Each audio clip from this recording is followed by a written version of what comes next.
மகாராணி, இவையெல்லாம் நீ எதற்காக செய்கிறாய்?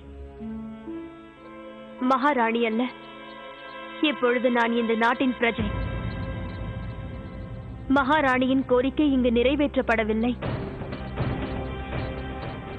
ஆனால் ஒரு பிரஜையின் கோரிக்கையை நிறைவேற்றுவது ஒரு மகாராஜாவின் கடமையாகும்.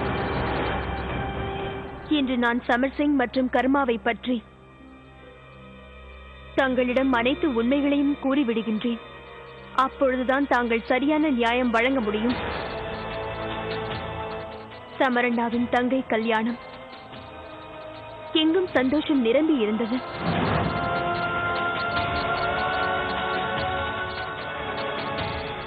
அங்கு அந்த ஆங்கிலேயர்கள் வந்து துப்பாக்கியால் அனைவரையும் கொன்றார்கள்.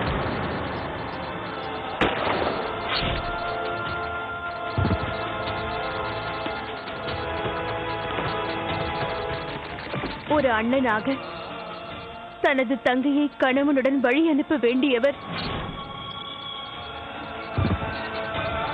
தனது தங்கையின் விதவை கோலத்தை கண்டது மட்டுமல்லாமல் அவமானத்தையும் சந்தித்தார். என்னால் இந்த ஜான்சியின் வாரிசை காப்பாற்ற இயலவில்லை. ஆனால் அந்த வாரிசை அழித்த ஆங்கிலேயர்களை அழிக்க எனக்கு உரிமை இருக்கிறதல்லவா? கோருங்கள் மகாராஜா, ஏன் இந்த மௌனம்? எனக்கு நியாயம் வழங்குங்கள். எனது கேள்விக்கு பதில் கூறுங்கள் மகாராஜா, பதில் கூறுங்கள்.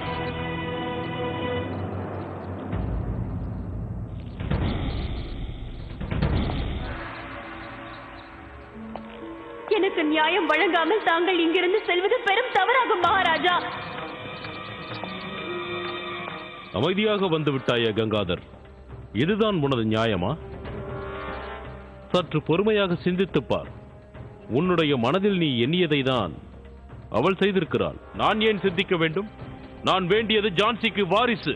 ஆனால் லட்சுமி பாய் எனது வாரிசை முழுமையாக அழித்து விட்டாள். நீ எப்போது சுயநலவாதியாக மாறினாய்? உனது லட்சுமி பாய் செய்யும் காரியத்தை எண்ணி நீ பெருமைப்பட்டாய் கங்காதர். லட்சுமி பாயால் மீண்டும் தாயாக முடியும். உனது அறிவுரையை நிறுத்து. எனக்கு எது சரியாகப்படுகிறதோ அதை மட்டும் தான் நான் செய்வேன். இவனது அறிவுரையை கொண்டு ஜான்சிக்கு வாரிசை உன்னால் உருவாக்க இயலாது. நமது ஜான்சி நம்மிடமிருந்து அநியாயமாக பறிக்கப்படும். எனக்கும் மகாராஜாவிற்கும் இடையில் உள்ள விரிசல் என் மீது உள்ள அவரின் நம்பிக்கையை முழுவதுமாக அழித்து விட்டது. நம்பிக்கையை இழந்த பிறகு இந்த உறவு எதற்காக?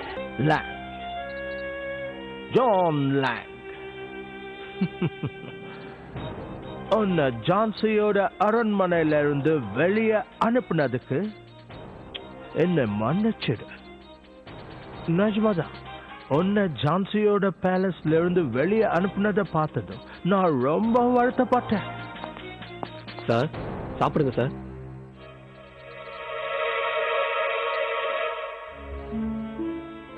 நீ இப்போ எங்க தங்க போற ஜான் லாங்? எங்கதான்?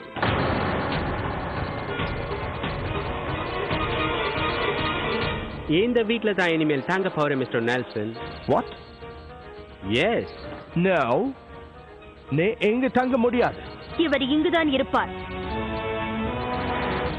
ஏனென்றால் பிரிட்டிஷ் அரசாங்கம் சமர் சிங் மற்றும் கர்மாவின் வழக்கிற்கு இவரை வக்கீலென ஏற்றுக்கொண்டு விட்டார்கள். இந்த வழக்கு முடிந்து அதற்கான தீர்ப்பு கிடைக்கும் வரை ஜான் லாங் அவர்கள் எங்கள் விருந்தினராக இந்த மாளிகையில் தான் இருப்பார். அப்பா, மகாராஜா எங்கு சென்றுள்ளார்? அவர் நிச்சயம் தங்களிடம் சொல்லிவிட்டு சென்றிருப்பார் என்று எனக்கு தெரியும். இல்லை, என்னிடம் ஏதும் கூறவில்லை. அவர் எங்கு சென்றிருப்பார் என்றுதான் நானும் யோசிக்கிறேன். இல்லை அப்பா, அவர் தங்களிடம் சொல்லாமல் சென்றிருக்க மாட்டார். நிச்சயம் ஏதாவது முக்கியமான காரணத்திற்காக தான் சென்றிருப்பார். இதற்கு முன் இப்படி அவர் சென்றதே இல்லை. ஒருவேளை மகாராஜா அவர்கள் என்னாயிற்றப்பா? எங்கு சென்றிருக்கிறார்? மறுமணத்திற்காக பெண் பார்க்க சென்றிருப்பாரோ?